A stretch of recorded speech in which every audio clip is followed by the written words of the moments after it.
Before it became a museum, it was a fortress. Before it was a fortress, it was a grave. And before beauty lived here, blood did. The Louvre was a wound carved into the heart of Paris. In 1190, King Philip II built its stone walls not for beauty, but for fear, a fortress against the English and the Vikings. Its towers meant to keep the living safe and the dying unseen. Beneath its courtyard, men were chained in darkness where even the rats refused to go. The air was thick with iron, from the weapons above, from the blood below. Soldiers stood guard over what would one day become the world's greatest gallery, unaware that they were guarding a curse. The ground beneath still holds them, the deserters, the thieves, the nameless dead buried where no priest would pray. Centuries later, when the fortress was transformed into a palace, builders found bones so old they had turned to dust in their hands. The architects called it history. The city called it progress. But every wall raised on that earth carried the memory of something unholy, a silence too heavy to die.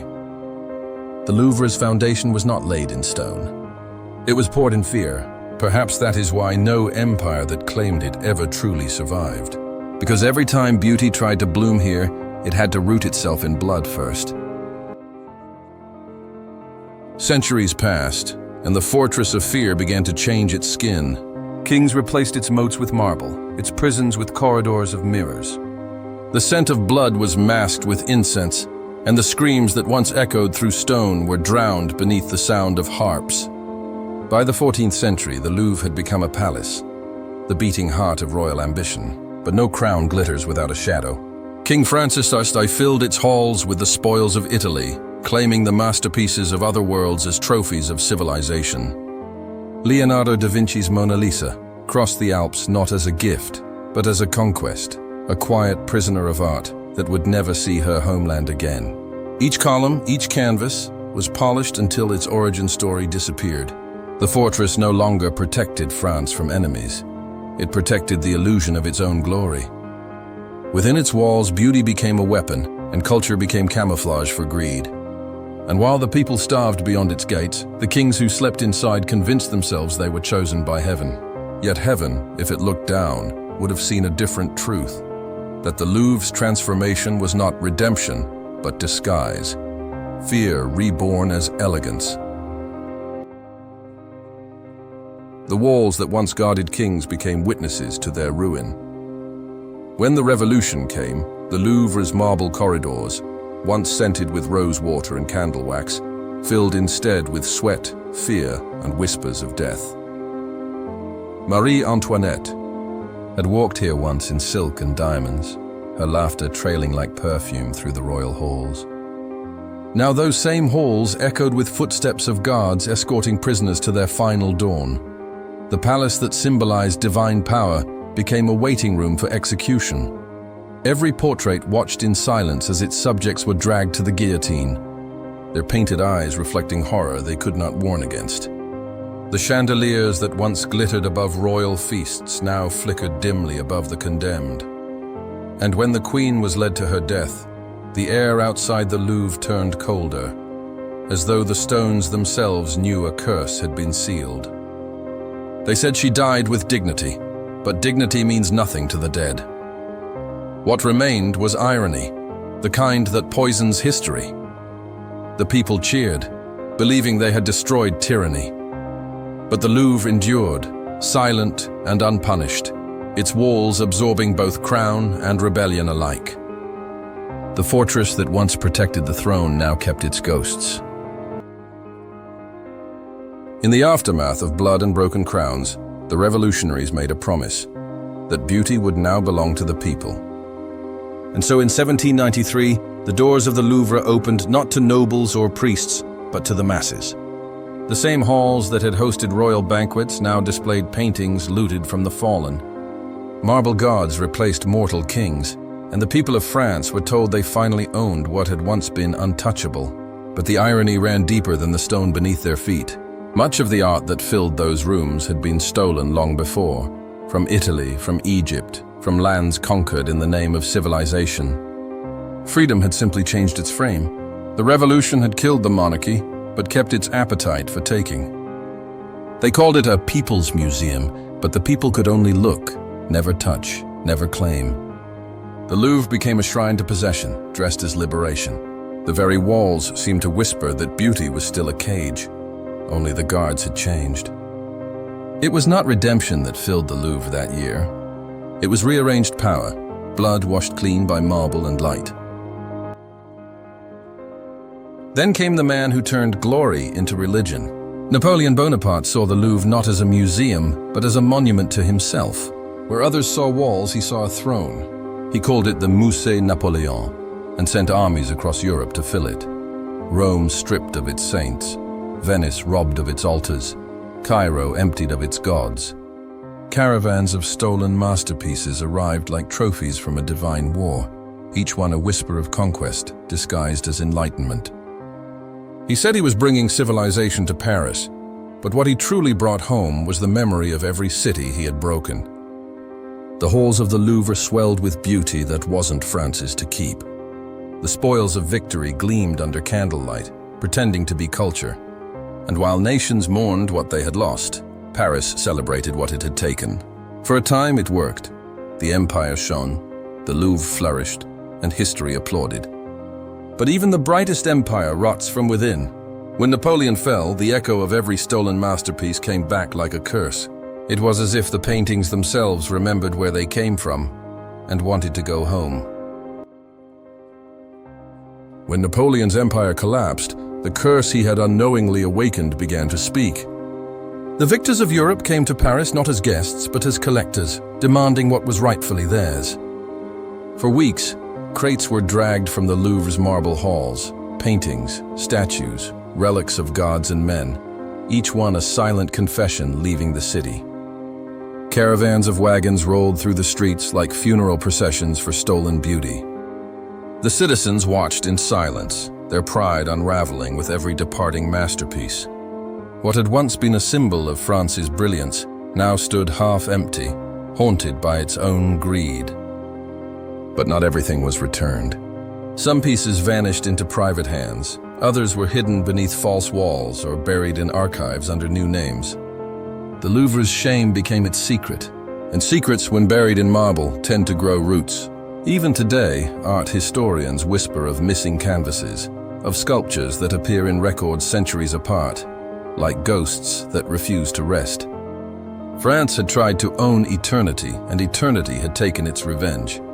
The fortress had finally become what it was always meant to be, a tomb. For centuries, the Mona Lisa watched kingdoms rise and fall from her silent throne on the Louvre's wall. But one morning in 1911, she was gone. Only 4 iron hooks remained where her frame once hung. The world gasped. France's heart had vanished. Investigators searched every corner of the museum but found nothing. It was as if she had simply walked away. 2 years passed before she was discovered in Florence, hidden under a worker's bed. The thief, Vincenzo Perugia, said she had spoken to him, that she wanted to return to Italy, to her true home. When she was carried back to Paris, the crowd cheered, but her smile had changed. It was softer, darker, as though she now knew what it meant to be possessed and stolen. From that moment on, her legend grew beyond the frame, a portrait of mystery, obsession, and captivity. She became not just a painting, but a question that would haunt the Louvre forever. Who really owns beauty? The one who creates it, the one who steals it, or the one who never lets it go? When the Nazis marched into Paris in 1940, the Louvre went dark. Its masterpieces, Rembrandts, Rubens, Vermeers, vanished overnight, not by theft, but by fear. French curators, knowing what was coming, smuggled over 3,000 artworks into secret hiding places, castles, cellars, and mountain caves. Convoys moved under moonlight, guarded not by soldiers, but by museum keepers who risked their lives for brushstrokes. The empty halls became headquarters for officers who dined beneath frescoed ceilings, their boots echoing through galleries of ghosts. They called it order. The walls called it desecration. Some works were stolen anyway, hidden in German vaults, traded like currency of the damned. When the war ended, the Louvre reopened its eyes, but it was different. So many faces were gone, so many canvases silent forever. Even the ones that returned seemed changed, their colors darker, as if they too had seen the cruelty of men. The museum survived the war, but part of its soul didn't. From that day on, the Louvre was not just a home for art. It was a graveyard for what war could never kill, beauty itself. Long after the wars ended, the Louvre found new ways to keep its ghosts alive. Deep within its treasury lay two crowns, those of Empress Josephine and Empress Eugénie, wives of Napoleon. Their jewels glittered like frozen tears, reflections of women who had everything except peace. Josephine, cast aside by the emperor she loved, had once worn her crown as armor for a breaking heart. Eugénie, who watched her empire crumble in exile, left hers behind as a relic of vanished glory. Together they slept behind glass, side by side, the museum's most fragile treasures. Visitors stared, awed by their beauty, never realizing they were staring into stories of betrayal. But the Louvre has always been a place where possession replaces love. In October 2025, the glass cases stood empty. Security footage revealed nothing. No alarms, no intruders, just silence. Like the building had decided to reclaim what it once took. The jewels were gone, and so were their ghosts. Some said it was a heist. Others whispered it was prophecy. After all, every time those crowns changed hands, another empire fell. The morning after the 2025 theft, Paris awoke to silence, the kind that follows when something ancient has stirred. No forced entry, no broken glass, no alarms. The jewels of Josephine and Eugénie had vanished as if lifted by invisible hands. For the first time in decades, the Louvre refused to comment. Inside, curators whispered that the security footage showed something impossible. A flicker of light moving through the Denon wing long after midnight, a pulse of red that passed through walls without casting a shadow. Some said it was a glitch. Others remembered an older tale, the Red Man of the Tuileries, a ghost said to appear before disasters in the palace that once stood beside the Louvre. He had warned Catherine de' Medici, haunted Napoleon, and was last seen before the fire that destroyed the Tuileries in 1871. Now perhaps he had returned for what still belonged to the dead. The police searched for suspects, but every lead died quietly, as if the investigation itself were cursed. The museum's lights flickered for 3 nights straight, and when they finally stabilized, one guard swore he heard footsteps on the marble above him, though the floor was empty. The Louvre had survived kings, revolutions, and wars, but this time, it felt like the building had stolen from itself. The Louvre began as a fortress of fear and became a palace of pride. It has survived kings, revolutions, wars, and thieves, yet somehow it still feels alive, as if each century only feeds it more souls to remember. Every wall here has absorbed more than light. It has learned guilt. The paintings shimmer because they were paid for in suffering. The jewels glitter because someone once bled for them. Even the air seems heavy with the breath of those who never left. People visit to see beauty, but beauty was never the Louvre's true masterpiece. Survival was. The building has watched every power that claimed it fall, only to outlive them all. And perhaps that is its curse. Not to die, but to endure, polished and adored, while every empire that built it crumbles into dust. The Louvre stands as the world's most elegant contradiction, a temple raised in honor of humanity's greatness, filled with evidence of its cruelty. It remembers what the living forget, that no civilization creates without destroying something first. So it keeps its ghosts close, locked behind glass and gold, smiling quietly through the centuries.